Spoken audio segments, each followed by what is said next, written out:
Jenny Greengrass is a gentle soul, a nursery teacher loved by the children at her local daycare. She finds joy in the simplicity of caring for others. Waiting outside in his car, her boyfriend Steve Taylor stares nervously at a velvet ring box. Tonight, he plans to ask Jenny the most important question of his life. They've planned a romantic getaway to the countryside, and Steve hopes the setting will be perfect for a proposal she'll never forget. The drive is long. As dusk settles in, the road becomes more unfamiliar. Steve, growing uneasy, leans on the car's GPS for guidance. Along the way, they stop at a local pub and are quickly put off by the locals, rude, inconsiderate, and aggressive behind the wheel. It's a sour first impression. The next morning, they arrive at Eden Lake, a private community deep in the woods, built over what was once a public park. There's an eerie stillness here. But as they reach a clearing with a breathtaking view of the valley, the discomfort begins to fade. They find a quiet spot near the lake, hoping for peace. Jenny meets a shy boy named Adam collecting insects, but he's quick to retreat when she approaches.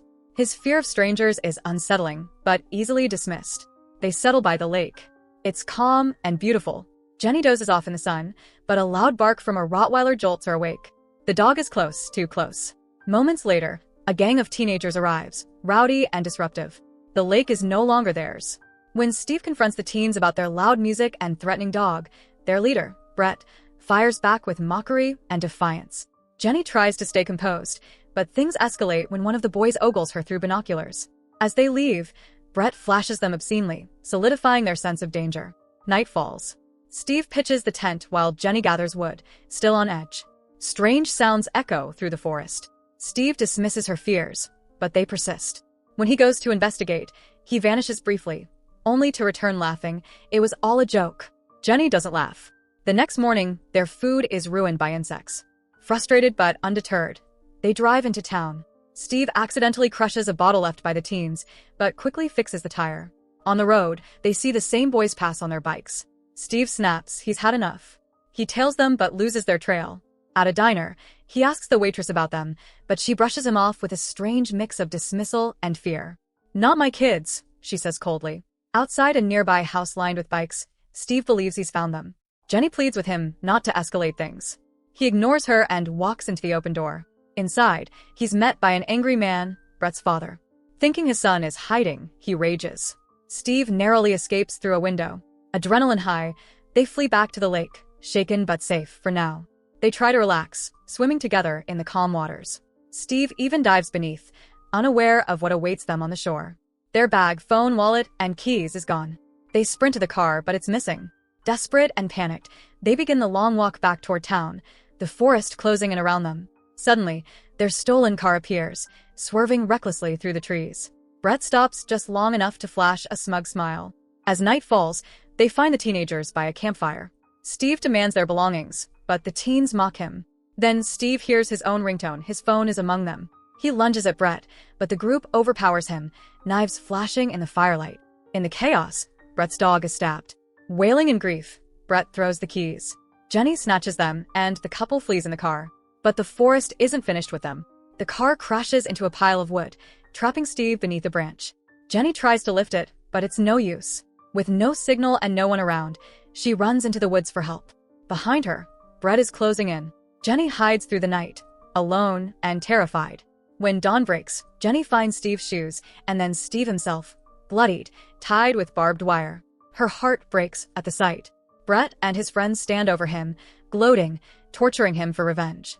One boy, Harry, tries to stop it, but Brett silences him. Paige films the horror. Steve begs, but Brett only grows more violent. Jenny hides, crying, powerless. Then, a desperate idea strikes. She connects to Steve's phone via GPS Bluetooth and dials 911. The call connects. Brett hears the ringtone again and realizes Jenny is nearby. She has no choice. She runs, leading the group away as Steve struggles to free himself. The chase is on. Jenny runs through the woods, dodging trees, until, finally, she leads them into a trap. One by one, their bikes crash into a log she placed in their path. But she's far from safe. Jenny breaks free into the woods, running with everything she has left. Her breath is shallow, her limbs weak, but she doesn't stop. She must get to Steve. She stumbles upon a small mobile home tucked deep in the trees. Inside, a radio phone sits on a high shelf just out of reach. She stretches, climbs, desperate to grab it. But outside, the crunch of leaves, the teenagers are near. With no place to hide, Jenny scrambles onto the roof just seconds before one of them steps inside. She holds her breath as footsteps echo beneath her. Meanwhile, Ricky returns to where Steve was tied and finds only the blood-stained ground. Steve is gone. The group is furious. Brett's rage ignites once more. Then, an alarm. The blaring sound of a car's security system shatters the forest stillness. Steve, barely alive, had opened a car door. The group now knows their prey is close. Jenny rushes to Steve's side, startled when he almost strikes her in panic. But it's really her. They're together again, if only for a moment. Steve's condition is grim. His wounds are deep, his strength fading fast. Jenny supports him as they limp through the woods and into a small cabin. She does her best to patch him up, but Steve knows the truth. He's not going to make it. As she tends to his wounds, she finds a ring in his pocket. Even in this nightmare, his love remained. But the danger hasn't passed. The teens arrive, finding only the bloody first aid kit. Jenny, clutching Steve beneath the cabin in freezing water, listens in terror as they plot their next move. When they leave, she drags Steve onto dry ground. His eyes flutter. With trembling lips, Jenny says yes to his unspoken proposal. A promise made in heartbreak. She runs for help, but steps on a rusty spike. The pain is excruciating, she screams. The group hears it. Jenny crawls into a hollow, biting through agony to remove the spike. As she lies there, regaining strength, she spots a figure, Adam. The same boy from the lake. He silently offers to help. But salvation turns to betrayal. Jenny begs to use his phone. Adam refuses.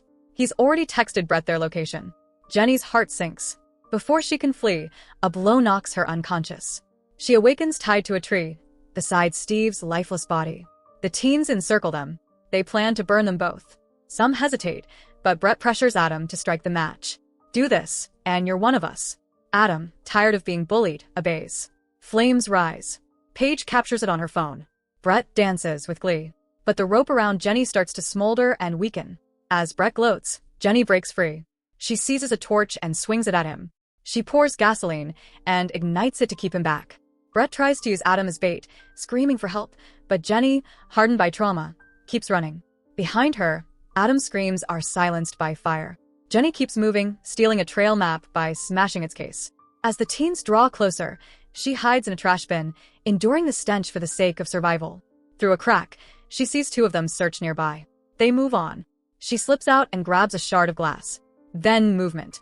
A reflection. Cooper. She stabs him in the neck. He collapses, blood spilling fast. As he gasps for breath, she realizes he was trying to help. The horror of what she's done sinks in. She never imagined she'd hurt someone, especially not a child. The group finds Cooper's body that night. Brett's fury explodes. Harry weeps and blames him for everything. He dials his phone, calling for help. Brett doesn't wait to find out. He beats Harry to death. Paige flees in terror. Jenny reaches a road. A car approaches. She begs the driver to stop, and he does. But he's Ricky's brother. Jenny panics. She seizes the wheel and steals the van. Ricky is on the phone, shouting. Blinded by rage, Jenny runs over Paige without a second thought. She swerves to avoid another car, crashing the van through a fence and into a backyard. She collapses as people rush toward her. When she wakes, she's comforted by strangers at first. But then the photos on the wall. Childhood images of Brett. Jenny's blood runs cold. She's in his home. The people helping her? His parents and the parents of the other teens. They've sheltered the monsters. Protected them. Jenny excuses herself, feigning illness, and locks herself in the bathroom. She grips a razor, her only defense. Outside, shouting. They've recognized the van. Someone pounds the door. Brett's father demands she open it.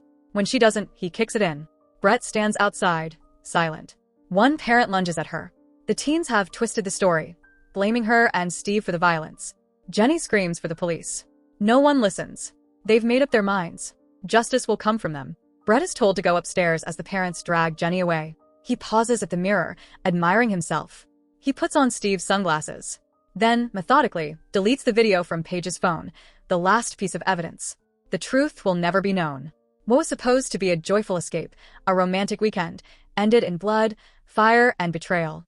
Jenny and Steve never had the chance to start their life together.